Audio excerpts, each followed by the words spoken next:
Welcome to another episode of Marketing Monday. We are going to have an amazing conversation about SEO today. I am with Sarah Engelland with SageAge Strategies. And if you notice my background looking different, I am on my way to Leading Age, California. It's a long but drivable distance. So I started at 5 o'clock in the morning and it came time for this. So I stopped in this little town going over the Grapevine on Interstate 5, and I'm at this wonderful Holiday Inn where I explained that I needed a place to do this, and they said, come on in. So I really appreciate that. So let's do the intro and then jump into it, Sarah.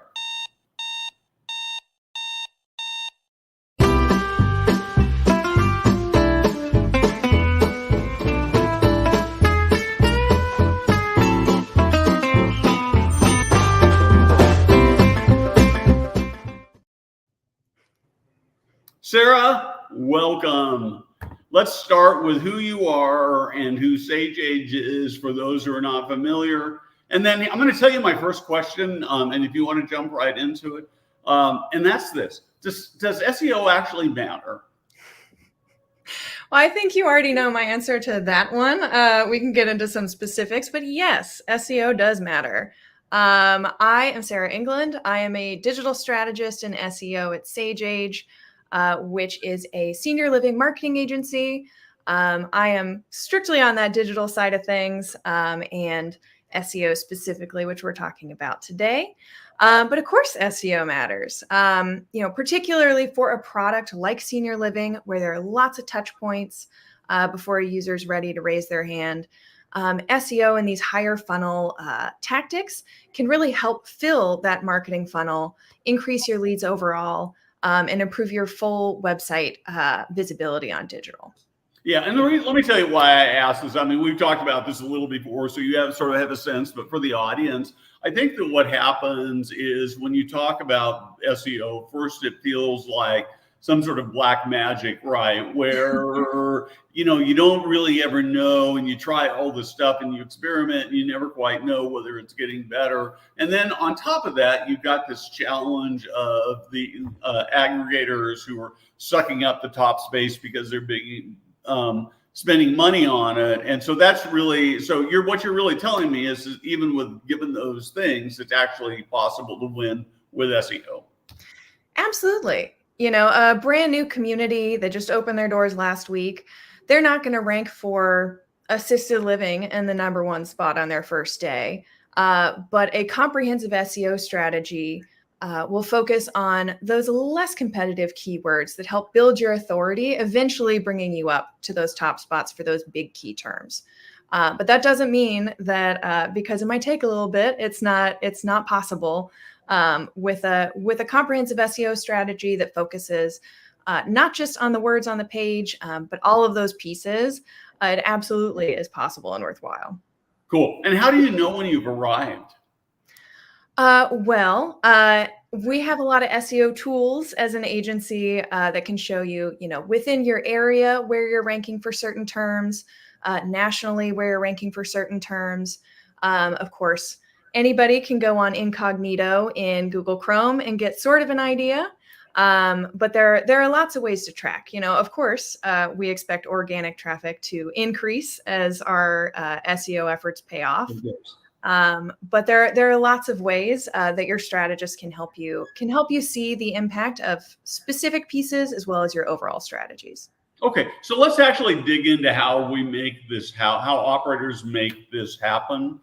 First off, what are the components of a good SEO strategy? Awesome. Yes, so I actually brought along a graphic that hopefully makes this a little bit simpler to understand. SEO or search engine optimization is generally broken into 3 different sort of areas. The first is your technical SEO, which kind of combines all the stuff that you can't see on your website. So things like security, site speed, indexing, mobile friendliness, things of that nature, that if they're running well, your website's fast and secure. Then we have our off-page SEO, which are things on other folks' websites or on search engines as a whole. So things like backlinks, other websites pointing to you, your local business listings, so Google Business Profile, Bing Places, etc. Your NAP citations, so things like Yelp.com, reviews. Also, PR and social media can play into your off-page SEO. And then, what's most important? well, I would have to say, without a few pieces of your technical SEO really hammered out, the rest of it doesn't matter, right? If your pages aren't getting indexed by search engines, it doesn't really matter what's on that page, does it?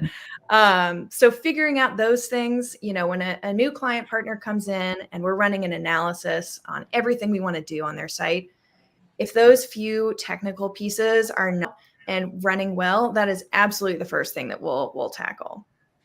Yeah, and they're really hard stuff. We struggle with this with our site at all. One of the things that you and I actually didn't talk about in our prep call, but can you talk a little bit about load times? Yeah, definitely. So that is a huge piece, particularly as, mobile is becoming more and more important, within search as a whole, but definitely senior living as well. Site speed is a huge factor in your mobile rankings. So there are lots of low-hanging fruit with this. Things like image optimization, making sure your image files aren't too big, any videos that might be embedded. There are lots of things you can do to increase that speed incrementally. But as you said, Steve, it's a big issue and it's something that is ongoing. There are always updates to make your site speed better. Yeah, and things change, right? So it's not at all static. So when you go into, let's say somebody is looking at their website and saying, man, we're just not getting enough traffic here. And so we reach out to Sarah, and Sarah comes in and starts looking at the website. What are the things that you see, the most common things that people, how do I do this nicely? Biggest opportunities for improvement? Well, of course, that would depend really on the scope of work. Like how much time do we have, I suppose. The biggest things I would look for just to start off are ensuring that your NAP info is accurate across different things. So between your website, your business listings, is your name, address, phone number, and website the same across all? Because Google will not only deprecate your website, but also your Google business profile, things like that. If those pieces don't match up, it's seen as untrustworthy, which makes sense when you think about it. That site speed is really important. That would be a thing to look at. Then optimizing your page titles. So in making sure that it has your care type in there, your location in there. Really, just as a user, what would you look at first, and start with that. Okay, so talk to me a little bit about your Google profile, what needs to be on there. I've seen senior living organizations with profiles that have essentially nothing. Mm-hmm. And then I've seen other profiles that have like 300 pictures. And the pictures always sort of seem overwhelming. So what's optimal there? Yeah, so, Google, just like social media networks, they want you on their site. So they will they will push listings up in the SERP that are active. You may have seen there's a little update section for Google Business Profiles now, which is essentially, I would say, a mashup between a Twitter or X post and a Instagram post. Like you can add an image, add some text.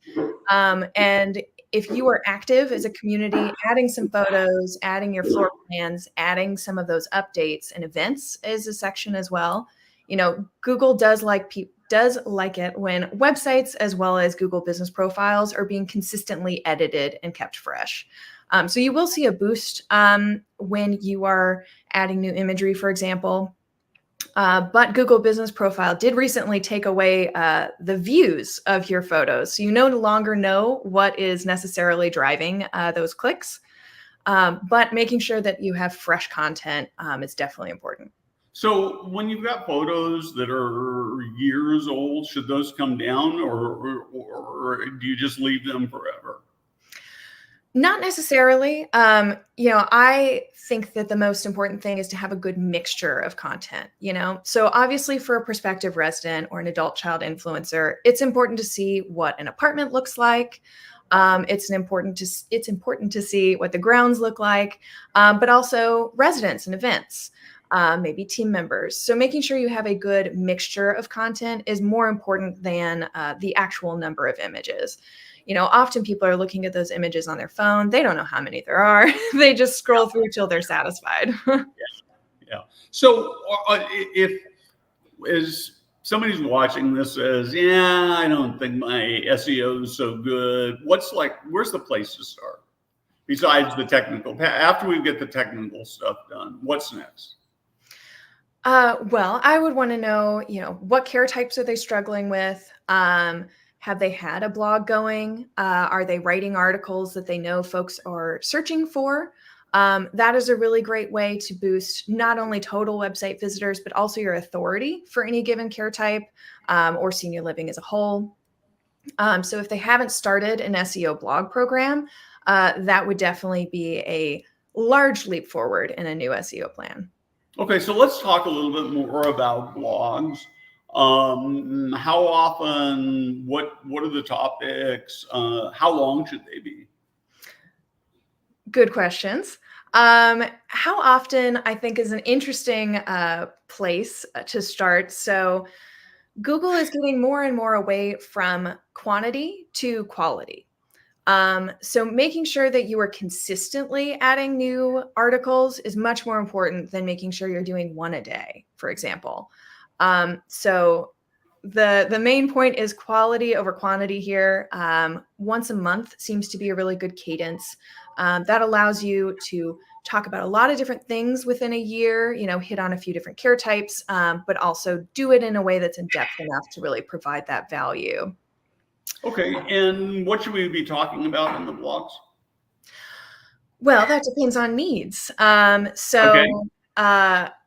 Our lovely SEO tools give us a lot of insight into what people are searching for. And that is really important when deciding what to write about, right? If we write about a topic that nobody cares about, then it's not doing much good for your organic search. So starting with a list of topics that we know people are curious about, they are searching for, and really writing comprehensive answers to those questions is a place to start. Now, if we have a brand new community that doesn't have, a lot of brand awareness, maybe a lot of authority yet, we might have to start with some topics that aren't searched for as often, maybe a little bit less difficult to rank for. But if we have a big community that's been around for 100 years, we can probably go after those larger topics, such as what is assisted living, as opposed to having to break it down into some smaller pieces. So one of my real frustrations when I look at senior living company pages is there seems to be this idea that you give the consumers as little information as you possibly can, with the idea that in doing that, people are going to be, if you will, forced to give you name, phone number, email address.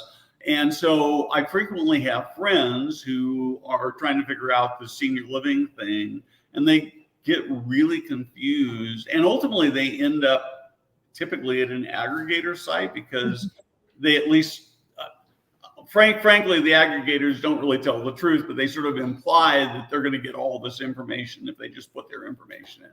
So do you have thoughts on sort of how you balance this desire to ask for information versus give information?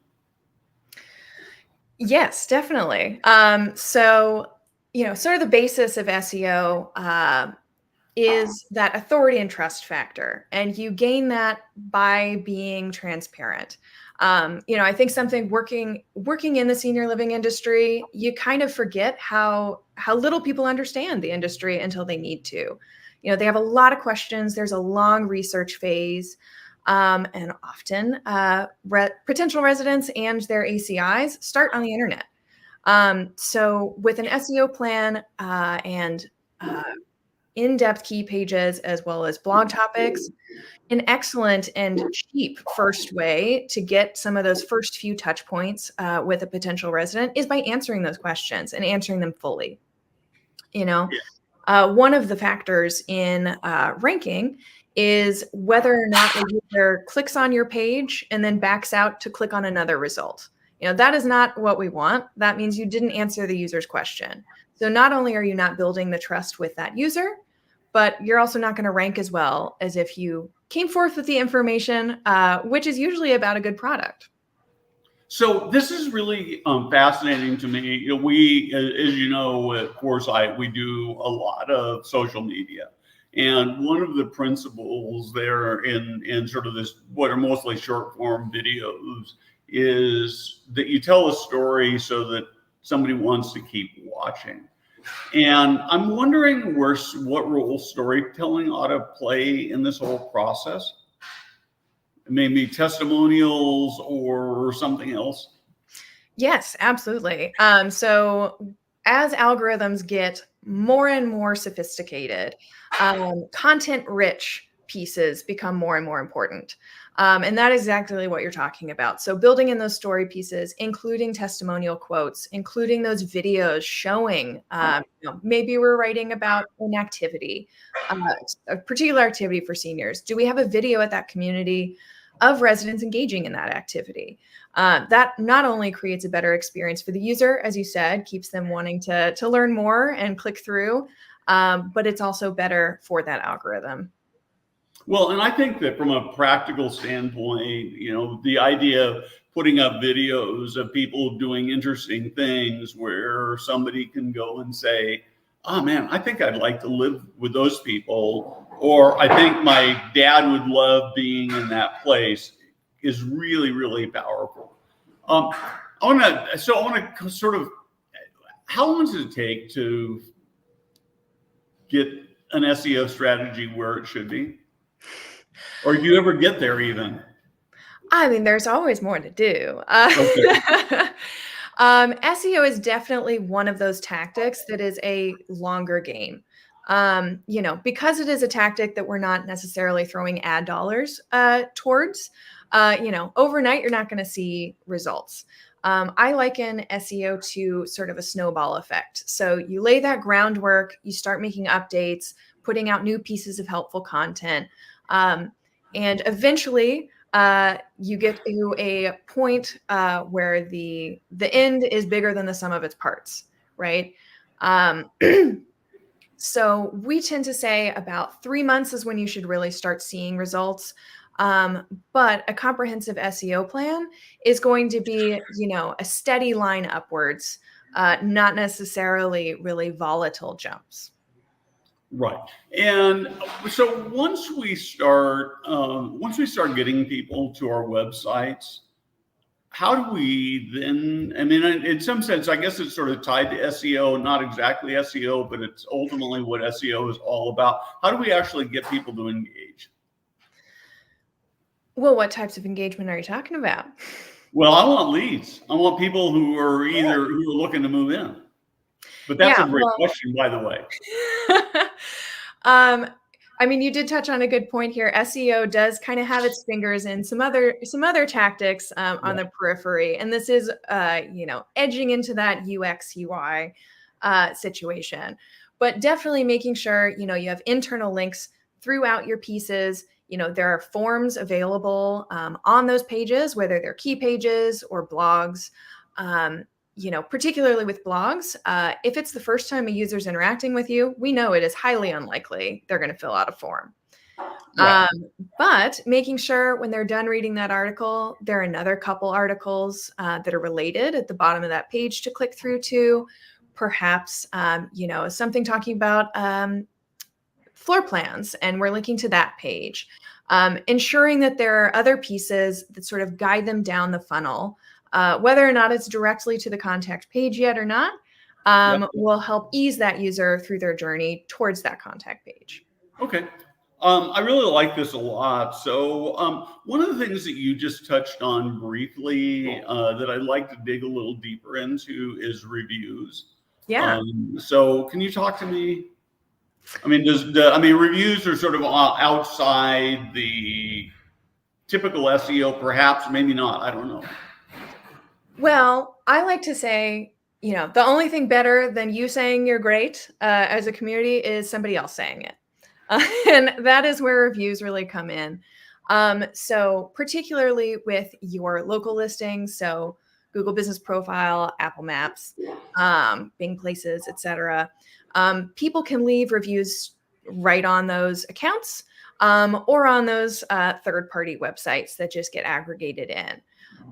Those reviews can definitely make a difference, particularly with those local listing rankings, and is a really great place to focus and work with our client partners on garnering not only good reviews, but useful reviews.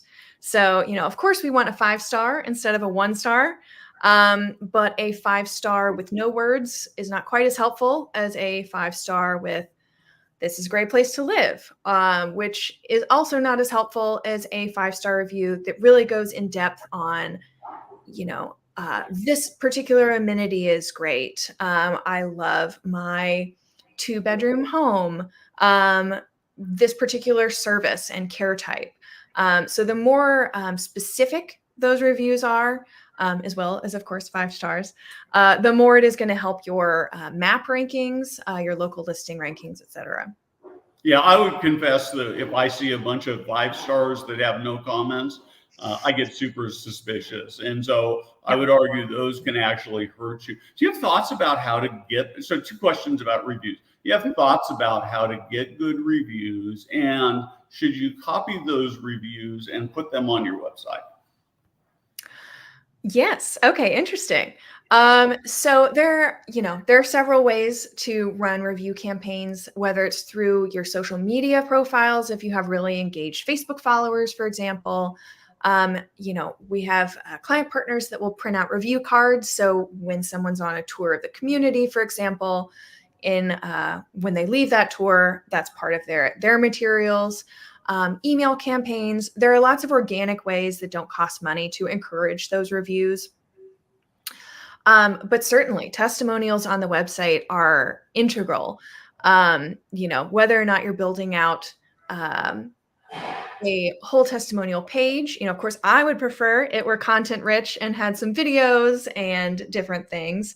But ensuring that, you have that check mark from people other than yourself on your own website always makes a difference.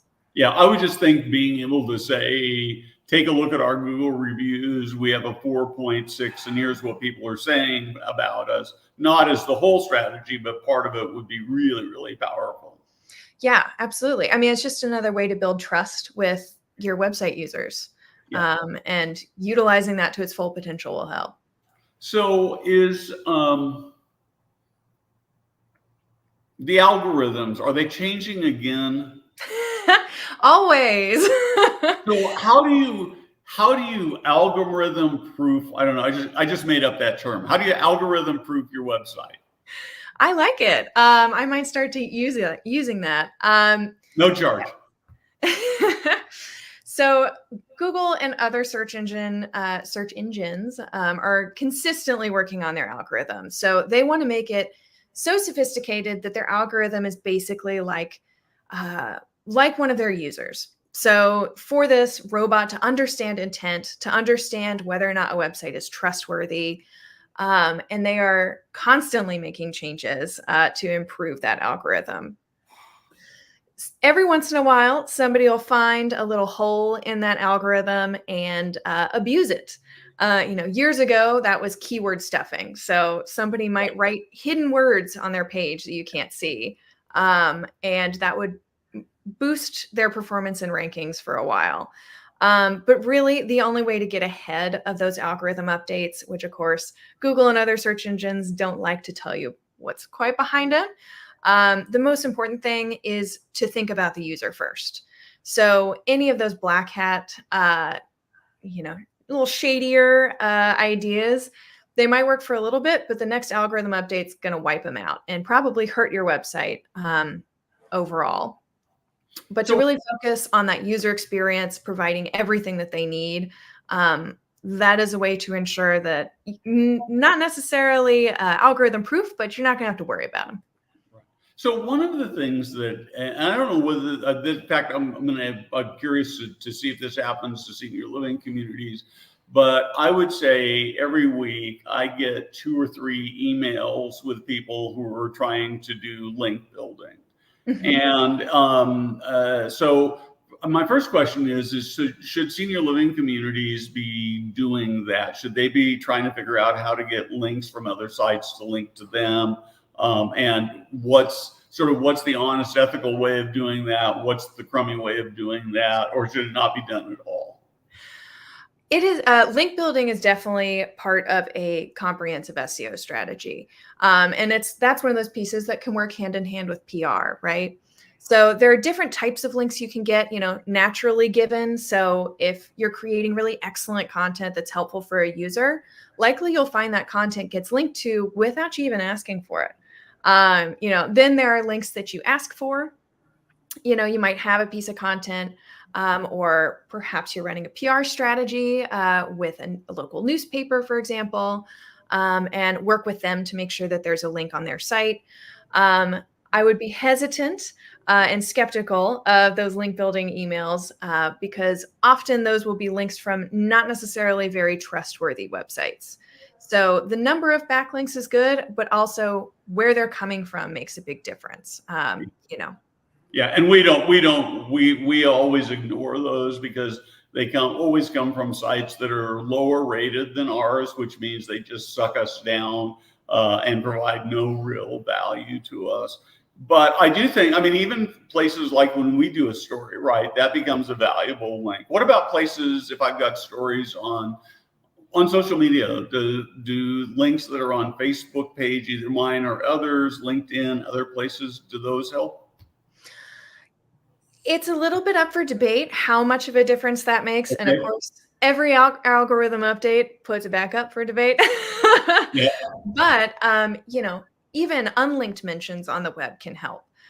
So, a lot of media outlets, for example, have the policy of not linking anywhere. But even if you don't have a link to your website, they just mention it. Google is scraping that website. Everywhere. Exactly. It is everywhere. Yeah.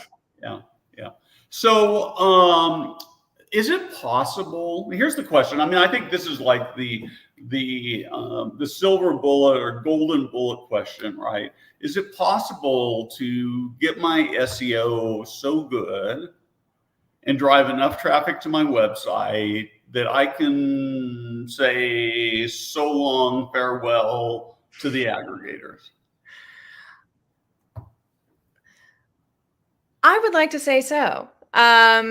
Those third-party sites, they're obviously quite costly for our client partners. And they're generally pretty open about pricing. But if the goal is to say goodbye to those aggregators, and we work on a really comprehensive strategy, providing all of that information, for free, why would a user prefer to go to an aggregator than the first source? Right. Well, and the other thing that as we're talking and I'm thinking about is that if you're paying an aggregator money, you could take that money, put it into a good SEO strategy with SageAge or whoever you're working with, and see that as a long-term investment rather than as an ongoing expense, which just seems like a much, much better long-term strategy. Yeah, one of the pieces that I love about SEO is each of the updates that you make continues to live on. As you say, that budget in improving the website, creating that new piece of content, that piece of content doesn't work for the next month. It continues to perform. And that I think is a really important piece of what makes SEO really valuable to our client partners. Yeah. I think that's such an important lesson.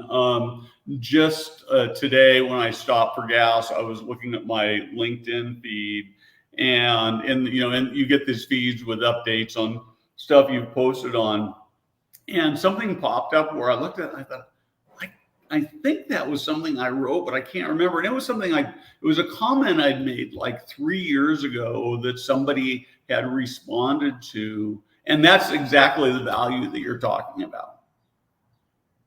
Yeah, so, absolutely. Yeah.